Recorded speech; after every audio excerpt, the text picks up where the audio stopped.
One of the most useful and time-saving utilities that I have found in my 15 years of creating content online is something called Keyboard Maestro. And today I'm going to show you how I simplified a task I've been avoiding for a long time because I finally thought to do the repetitive parts with Keyboard Maestro. So that's what I'm going to do. Here's the situation.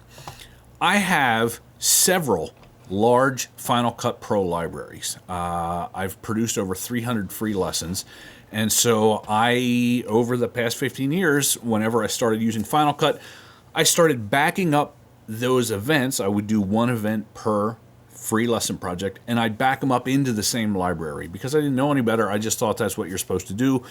But there are problems with that because Final Cut does not respond well to huge libraries. And if you're not going to be editing content between events within a library, if those things are not related, it doesn't make sense to have them together in a library. So recently, as I've been transferring my data from an old Drobo onto a new Synology NAS, I've been wanting to split these up, all of these different events, into separate libraries.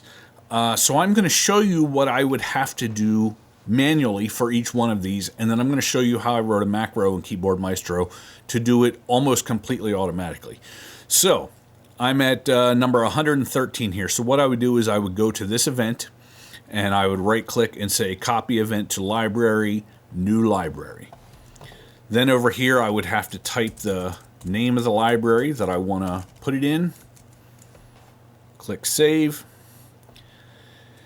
I could click OK, but there's this little setting here, Motion Content in Motion Templates folder, and I want that to be stored in the library, and I wish I could set that as the default, but for some reason I can't figure out how to do it. So for everyone I want to do this for, I have to go in there and change that setting, hit OK. Now it's finally ready. Click OK. It goes up here. You can see it has the copy progress. Every library that you create automatically has this stupid Smart Collections folder in it. So the first thing I would want to do is delete that. And then finally, File, Close Library, and then that one is done. So now I'm going to accomplish the same thing using this macro that I've written in Keyboard Maestro.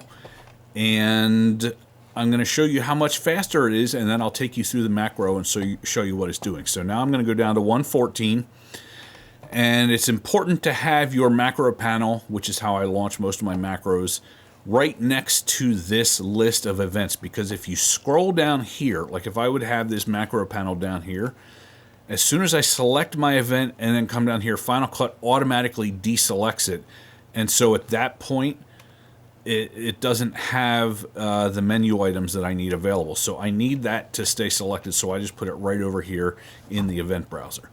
So, Free Lesson Friday 114, come over here, click Backup Library. It will then ask me for the name. That's all the more input that I have to have. Click OK. It triggers the appropriate menu items. It clicks on the right things, chooses the media locations, clicks OK. It waits for the progress indicator to get done copying all the data. And then when it finally detects the check mark up there in the toolbar, it selects the Smart Collections, deletes it, and then closes the library. So I can literally just click one button, sit back, do whatever, and then when it's ready, I can do the next one. So let me show you what's in the macro here. I'm just going to go through it here. So the first thing that it does is it prompts me for input. First of all, I have the delay between actions set to 0.5 seconds because depending on the application, sometimes when you trigger a window, it takes a little bit for it to open. So I usually have this at the beginning of all of my macros, and then I'll adjust the action delay between actions for this macro based on how complex the macro is. So the first thing I do is I open a prompt to type in the library name. It gives you a default that you can enter there. Then I assign that to a variable called library name. Then I activate Final Cut Pro. I look for the file, copy event to library, new library, menu item. So it triggers that automatically. By default, when that window comes up, if I would go down here, File, Copy Event to Library, New Library, this name field is nicely highlighted automatically. So all I have to do then is paste, and it pastes in the name that I entered in the first step up here. Then I press the button Save. Then I press the button Modify Settings. And here's where it gets tricky. So I click Save, then I click the button. So this is a button that it can trigger automatically. But when that opens, this is a drop-down.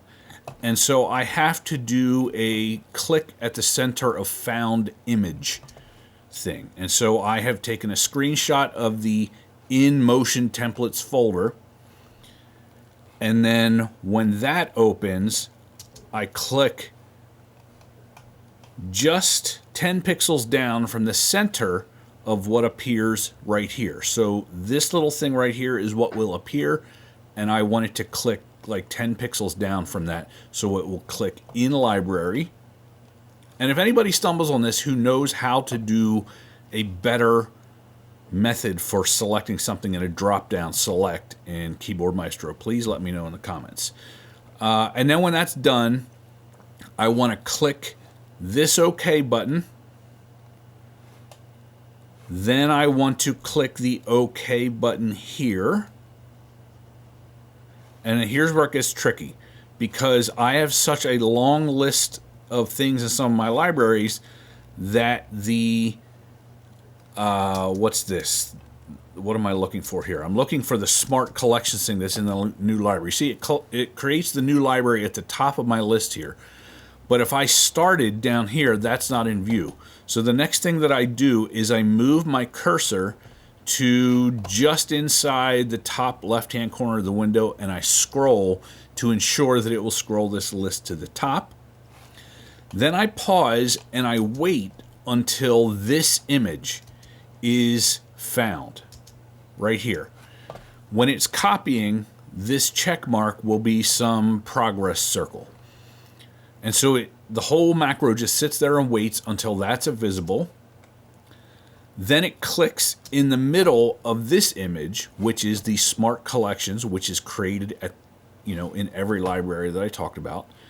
After it clicks on that, it clicks the command delete, which moves that collection to the trash. Then I show the file menu, but I don't select anything. Let me go ahead and delete that. File. And I can't hard code the menu item here because it changes based on the name of the library. So that is why for this menu item, I don't have it clicking on a submenu. I just have it opening the file menu and then looking for this found image, Close Library, right here. And so it clicks on Close Library. And that is pretty much it. Now, the only time that this whole process fails, or when it requires additional input, is when there is missing media inside of a library. That is just one more click that you have to do then, because it asks if you want to continue, even though some of the files cannot be linked to the original media. So anyway, I don't know how much overall time this is saving me, but it's saving what seems to be a lot of complicated typing and clicking.